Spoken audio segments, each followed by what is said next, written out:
Another week has flown by, and that means more watches landing on the website. Welcome back to another video. My name's James. I run Kibble Watches here in Clerkenwell, London, and every single Saturday 9:30 AM we release new watches on the website, usually around 12, and it usually varies as vastly as this, from affordable watches, something a bit more expensive, to modern, to vintage, to independent or micro, to mainstream. There really is something for everyone. That's what I aim to achieve every single Saturday. And be sure to head over to kibblewatches.co.uk. There's 150, 160 watches at any given moment available to purchase right now on the website. So a huge array of watches that you can check out. I do suggest, either in the evening, grab yourself a nice little tipple of whiskey or whatever you fancy, or in the morning a coffee, and literally have a scroll through the pages. So many interesting things that I think are being missed by most people. So grab yourself a little gem before other people notice it. Now, before we crack on with the watches on the table, what's on wrist? I'm wearing my gorgeous Marc Nicolette. This is a Skin Diver vintage, probably the nicest example I have personally ever seen of one of these, hence why it is with me and staying with me. It's not for sale. Be sure to head over to the vault on the kibblewatches.co.uk website. I've shared a few of the personal pieces that are in the Kibble Watches vault, if that's what we're going to call it, and this is one of them. This is definitely one of the highlights, and I'm going to try and put a new piece in there every couple of months. I've got quite a few watches that aren't in there, so I'll trickle those few. So do check back every now and again, just in case something new has been added, and just have a little read. There's some really cool stuff in there, and stories I think you guys will really appreciate as collectors. And one final thing before we crack on, I'm sorry, so many points. We are working on a potential event for this year. It is 10 years of doing Kibble Watches now, full-time. Obviously not 10 years, and when we first started it wasn't actually called Kibble Watches, but for 10 years I've been dabbling, for doing it seriously probably 7-8 years now. But yeah, 10 years is this year, which is pretty insane to think it's been 10 years already. So to celebrate, we're going to do a little event. It won't be big, 50 to 80 people max capacity. We're currently looking at venues, and it's probably going to be mid-July. So keep an eye out for any announcements for that. It will have to be RSVP, and we will be booking in advance, and obviously keeping the location secret until a couple of days before. But it's going to be in this area. It's going to be in Clerkenwell, London, probably on a weekday, probably late afternoon and into the evening. So yeah, keep an eye out for all details on that as and when we get them. Okay, that's enough rambling. Let's crack on with what you're here to see. And we're going to start with a gorgeous Rolex. This is a 36mm with the concealed Jubilee, definitely my favourite, white gold fluted bezel, no box or papers, which makes this an absolute steal of a price. So let's take a closer look at this one. Starting off with a fantastic Rolex Oyster Perpetual Datejust. This is the lovely gloss black dial with the applied Roman indices, which are all done in 18 karat white gold. You got the stick batten hands, and obviously date over there at 3 o'clock with a cyclops or a magnifier to see the date more clearly. Very iconic within the Datejust or Rolex in general. 18 karat white gold fluted bezel, and my favourite part is the concealed clasp. So what that means is you've got a Jubilee that goes all the way along with a little Rolex coronet right there, and that is your clasp lift up. So you can see everything is hidden away under that clasp. Very, very nice. And what it means is you end up with a continuous flow of bracelet all the way along, and it makes it super comfortable and very, very attractive in my opinion. Signed screw down crown at 3 o'clock, and of course, as you'd expect, a screw down plain case back right there. So this is the reference 11624. My apologies, I went number blind for a second then. And this is the now discontinued range, but it's still part of the 6-digit, so you get all of the modern bells and whistles you expect, but the prices of these are incredible, especially this one because it's sort of mid-circa 2010, sorry, and it's got no box and paperwork. They were obviously lost at some point. It does happen, and it does mean the prices tend to be a lot more competitive. Now, if you're just after the watch, you don't really care about the set, because at the end of the day, you don't wear the box and papers, and you're buying it with that in mind, with the price, so it's already priced as that. You're getting yourself an incredible deal. Powered by the automatic Rolex caliber 3135, you really cannot go wrong with this, especially if you like the black dials. So let's show this on wrist and talk dimension. And here we go. On my 7-inch wrist, you can see the concealed clasp. It just ends up being this flow of Jubilee, really beautiful and really comfortable. So there we go. Very, very nice proportions, but that is to be expected in my opinion on these. This is 36mm by 44mm lug to lug, only 11mm on the thickness, and thankfully 20mm on the lug, so you can easily swap this out for straps and completely transform the look of the watch. So go check it out on the website today. From there over to probably my favourite watch on the table, one I have actually worn a fair bit and I'm kind of sad to see it go, so hopefully someone snaps it up, especially at this price. It's a bargain. Before I change my mind, this is a 1973 Heuer Autavia Viceroy with the MH-Bezel and the caliber 11, a epic watch in epic condition. And the cheapest around by far. So let's take a closer look at this one. And now we have the incredible Heuer Autavia Viceroy. You can probably hear from my voice I want to keep this, but here we go. Really nice example. You've got some patina there on the dial, and it's not, you know, the crispest example in the world, but at the end of the day, these were tool watches. This one dates to circa 1973, and it was used, which is good. It's always nice to see that. So you've got some mark on the bezels, but the case is super sharp and crisp. Likely unpolished, to be honest. You don't really get those chamfers recreated. Really nice original pushers and original Heuer crown at 3 o'clock, at 9 o'clock, sorry. So you can see crown on this side, pushers on this side, and there is no running seconds on this watch. So the start of the chronograph is there. You've got 30-minute totalize over there, a date down at 6 o'clock and 12 hours over there. Stop and reset, very, very nice to use. And the date is pre-quick set, so you do have to manually go around, or you can do the semi-quick, which is where you come back to sort of 8 p.m. and then you go forward again to like 3 a.m. and it changes over and you go back and forth. You can do that to get there a bit quicker if you've got a lot of days to progress. So this is actually a 116 1163V, which stands for Viceroy. You can read more about that on the website. I would highly recommend it. But this is powered by the legendary Heuer Caliber 11, which is actually a automatic chronograph. You have a module for the chronograph, and the automatic works is underneath, and it's a micro rotor. I would highly recommend searching the caliber online. You can see a digital breakdown of it where you can see just how complicated it looks. It's quite impressive. So yeah, this is one of the earlier chronograph movements that were ever made. This one, as I say, dating to circa 1973, and it has what is called the MN bezel. So you can see the numerals are in 5 increments as opposed to the 1, 2, 3, 4 that you see sometimes on these. It was an option. You could choose which bezel, which is really cool. It doesn't come with any box or paperwork, but it is a very nice example and price to fly. That's enough talking. Let's show it on wrist and talk dimensions. And here we go on my 7-inch wrist. Now, it isn't a small watch, but it wears so well thanks to the short lug to lug, and I just love how that looks on my wrist personally. I'm a small watch guy usually, but I do make exceptions here and there, and this is one of them, that's for sure. So this is 42.5mm by 47.5mm lug to lug, so really short considering the case size. 15mm on the thickness, but it doesn't wear that thick, and a lot of that is in the domed crystal as well, so keep that in mind. And only 20mm on the lugs, endless options for swapping this one out. So go check it out on the website today. And onto a really awesome Ming. This is the 37.07 5th anniversary with a mosaic luminous dial. Really cool. Schwartz Etienne finished movement as well, so it's just wonderful all round. These are fantastic and well under £3,000. I do think it's a bit of a bargain. So let's take a closer look at this one. Now on to a Ming, and their design is iconic now, I would say. So instantly recognizable. You've got the very short curved lugs, which are really cool, and they have this lovely dial layout, which is pretty much used across the board for them, where you've got those luminous rings and those lovely baton or short stubby hands. They're very cool. This is the 5th anniversary, reference 3707 with the mosaic dial. That is a luminous mosaic dial. I would highly recommend having a look on the website of Ming to see that dial glow, because it is impossible to capture it as good as they have in that photo, in my opinion, so be sure to check that out. But it's very cool, very nicely done, and when you look up close as well, it's like a geometric pattern almost. Very attractive. You got a sign crown at 3 o'clock, the iconic Ming case with those nice brushed sides and polished tops.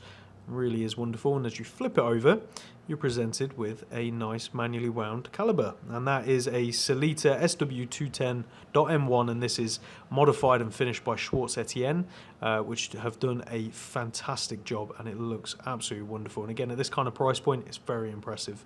These come with Jean Rousseau straps, which again is very nice, made for Ming by Jean Rousseau.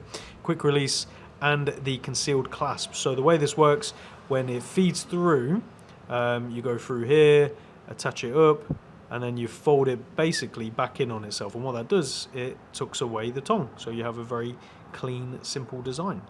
nicely done. So this one is from August 2023 with its box and paperwork. So let's show it on wrist and talk dimensions. And here we go on my 7-inch wrist with that tucked away, as you can see. Makes it very clean and easy to wear. These wear brilliantly. I always like a Ming on the wrist. This is 38mm by 44.5mm lug to lug, 10.5mm on the thickness, so incredibly thin, as you can see, and 20mm curved on the lug width. So go check this one out on the website today. Now on to something quite rare. This is a vintage 1940s Movado chronometer, wide flat bezel as they're often referred to, with a caliber 75, 31.5mm, so it's definitely on the smaller side, but it's definitely giving that Patek 96, Patek Calatrava reference 96 vibes. It is awesome. So let's take a closer look at this one. And now on to a very attractive and early 1940s Movado chronometer. This is a reference 12706 with the iconic Movado caliber 75 inside. And as you can see, design-wise and sort of profile-wise, it's very reminiscent of the Patek Calatrava 96, which is all the rage at the moment. People are going crazy for them, and rightfully so. I think they've always been beautiful watches, and I sourced and sold one many years ago for a very cheap price, and I wish those days were still here, because I'd probably pick one up for myself at those kind of prices. But instead, you can get yourself a gorgeous Movado. The dial on this one is patinaed and aged in a beautiful way, in my opinion. You've got the nice numerals still around the outside, and the whole thing has this very interesting texture. Hopefully that's coming across on the screen. Either the minute or the hour hand has been replaced. I believe it to be the hour hand, but it's been replaced with the correct hand, as far as I can tell, just from a different model, so that's why they look kind of different right there.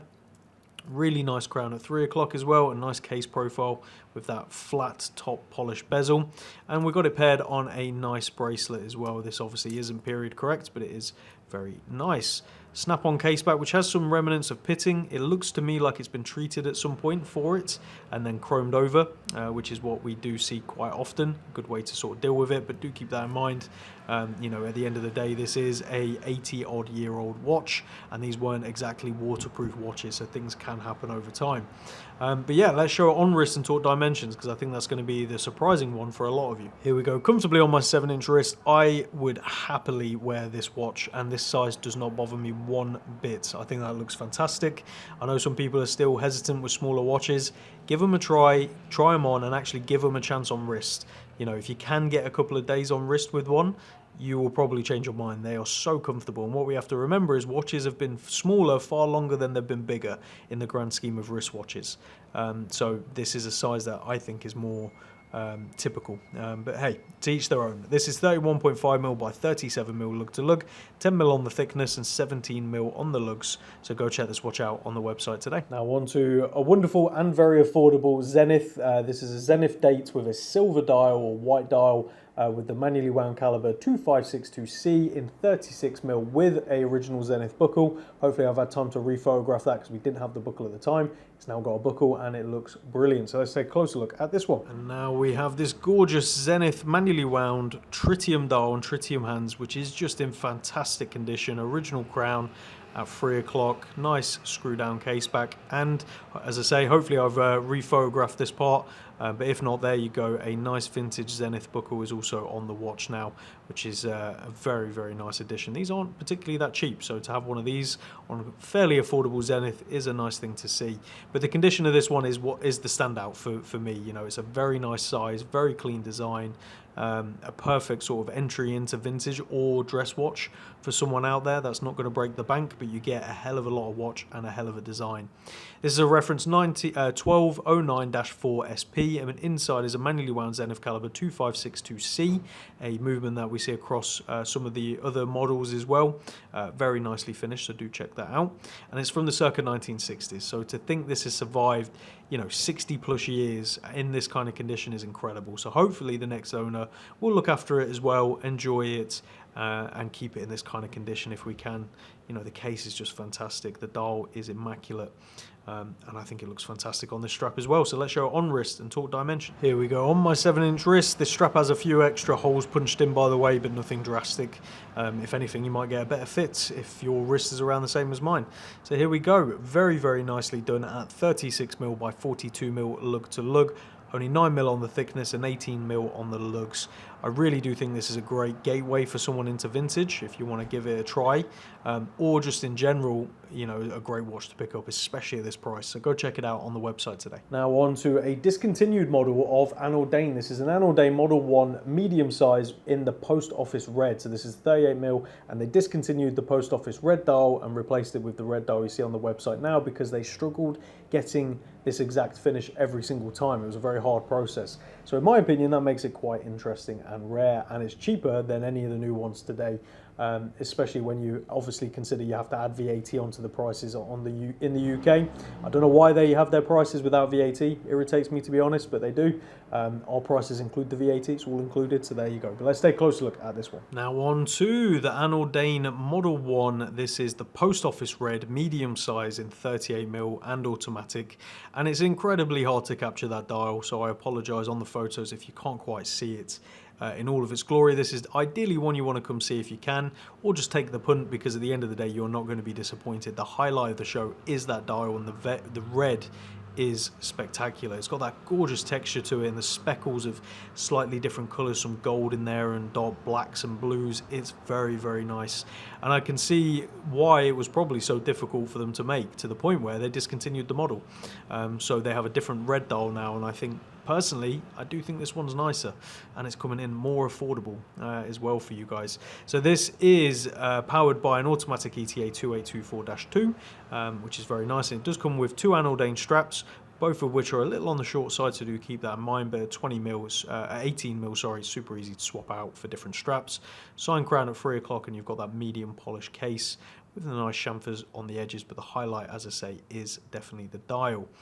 This is circa 2020s with its box and those two extra straps. No original paperwork, unfortunately, but again, it's priced to fly, so I don't think this one's going to stick around long. Any AnOrdains I get in, they seem to fly. You know, at the end of the day, I think there's a 2, 3, 4 year wait list for a lot of their models, and as I say, the website prices aren't including VAT, so if you are in the UK and you're looking at AnOrdain's website, do remember to add 20% onto the prices you see, because that's the price you will have to pay. But let's show it on wrist and talk dimensions. And here we go on my 7-inch wrist. Even on a grey and gloomy day like today, this looks fantastic. So in the sun, it's just going to pop. This is 38mm by 46mm, lug to lug, only 11mm on the thickness and 18mm on the lugs. So go check out this watch on the website today. Now on to another Studio Underdog pizza watch. This is the Ham and Pineapple. I have one of these myself as well. These are exclusive to the pizza parties, which they're no longer doing, so it's now a discontinued model. So a great chance to pick one of these up. It's a fun watch. You're not going to wear it a huge amount, probably. You might do. I wore it to a food festival, eating a ham and pineapple pizza, because I do like ham and pineapple. I know it's sacrilege, but I enjoy it, and I was wearing this watch, so kind of cool. There you go. Let's take a closer look at this one. And I bet you never thought a watch could make you hungry. Well, here you go. This is the Studio Underdog Ham and Pineapple pizza watch, which was for their pizza parties that they hosted all across the world.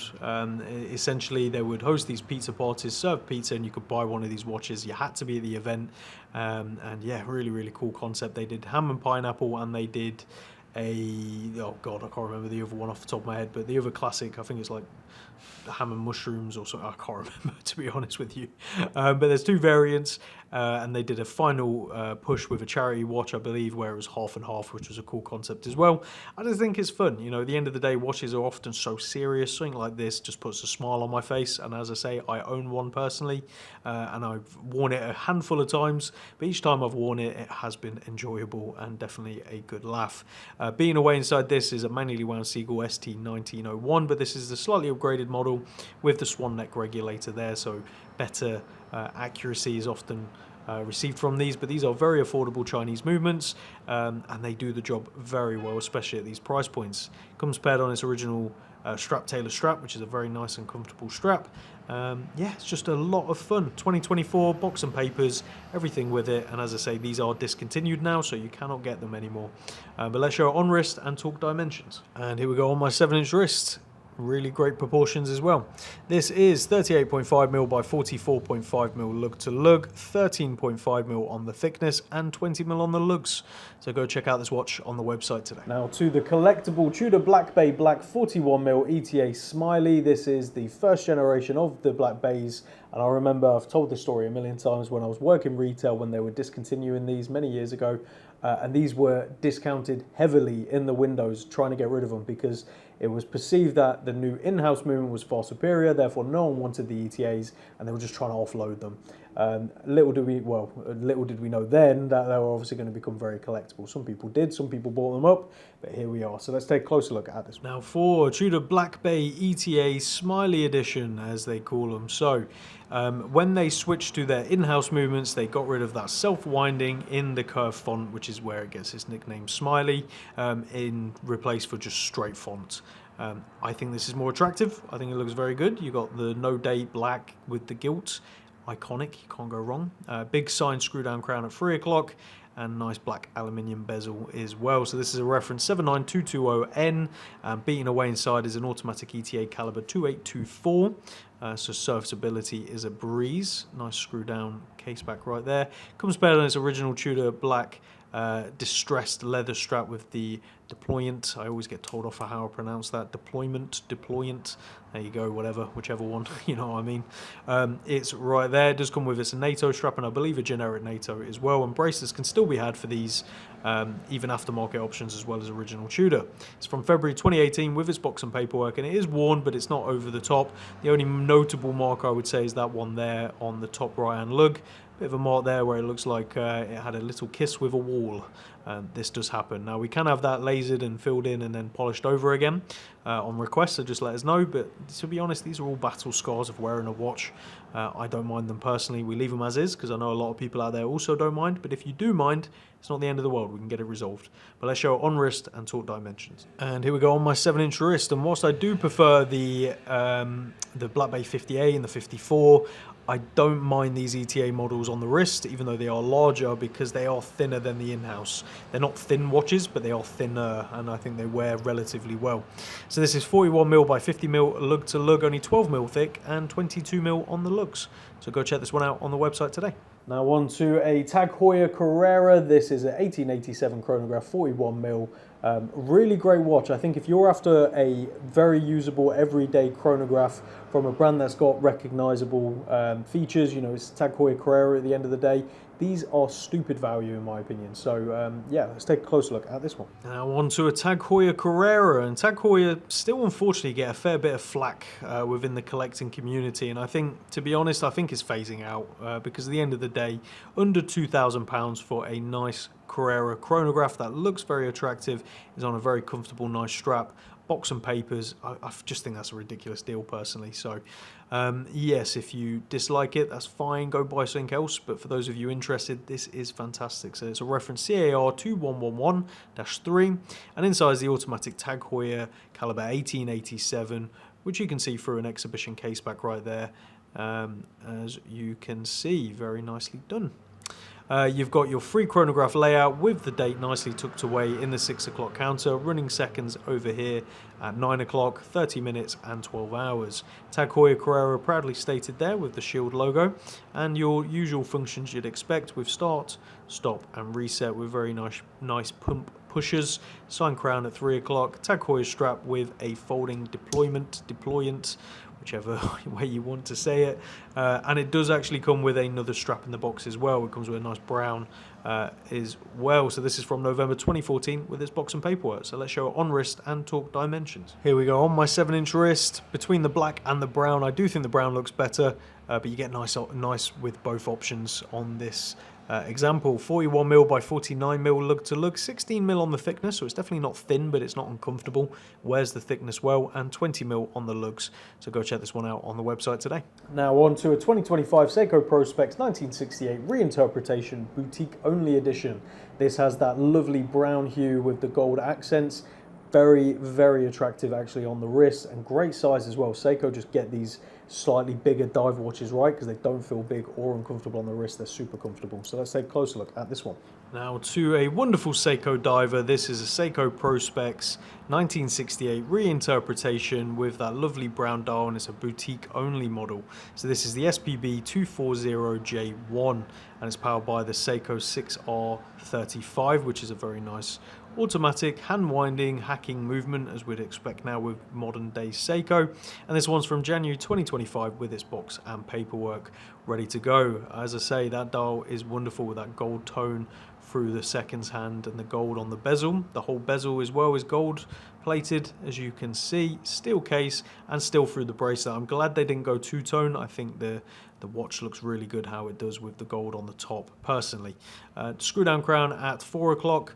And the bracelet is very comfortable and very well built, to be honest. These Seiko bracelets have definitely got better over the years. Wave case back with the boutique only edition stated right there as well. So I think if you're in the market for a good Seiko diver that isn't going to break the bank, these are brilliant. The case shape's wonderful, kind of like the Marine Master almost.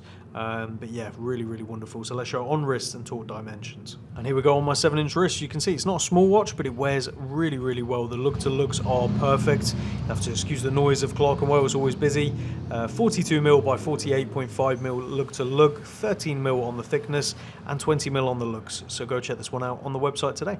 And then we've got two fun and affordable Nivada Grenchens. This is a Nivada Grenchen worn and wound Datomaster VK64 limited edition 36mm with a really cool colour palette. So let's take a closer look at this one. Now for the wonderful Nivada Grenchen Datomaster, this is a worn and wound limited edition with that lovely blue dial right there with the black and the sort of pops of colour. Very Art Deco almost in its colouring, but very, very cool. Date hidden down there at 3 o'clock, and it is a Seiko Mecha Quartz caliber VK64.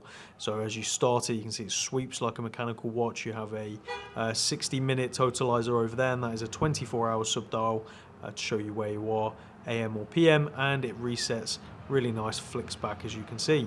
Sign crown at 3 o'clock, very nice case profile with brushed and polished finishes, and then the worn and wound logo proudly stated on the case back as well. Yeah, really, really nice watch. Nice perforated strap, the rally style and buckle, and this is from circa 22 with its box and ready to be picked up and enjoyed. I think it actually has box and papers. Let me check. Yeah, box and papers on this one. So it's got everything ready to go. But let's show on wrist and talk dimensions. And here we go comfortably on my 7-inch wrist. I think a watch like this is just a great fun pickup, especially for summer coming up. Or if you want to try out a couple of smaller watches. Whilst at 36 it's not a small watch, for some people that is still, you know, a small watch to try. So this is a great place to start. At 36mm by 43.5mm lug to lug, 12mm on the thickness and 20mm on the lug. So pick up this fun watch on the website today. And now on to a 2022 Nivada Grenchen Datomaster Mecha Quartz 36mm, but this is the white dial with the black subdials and the pops of orange, also very attractive.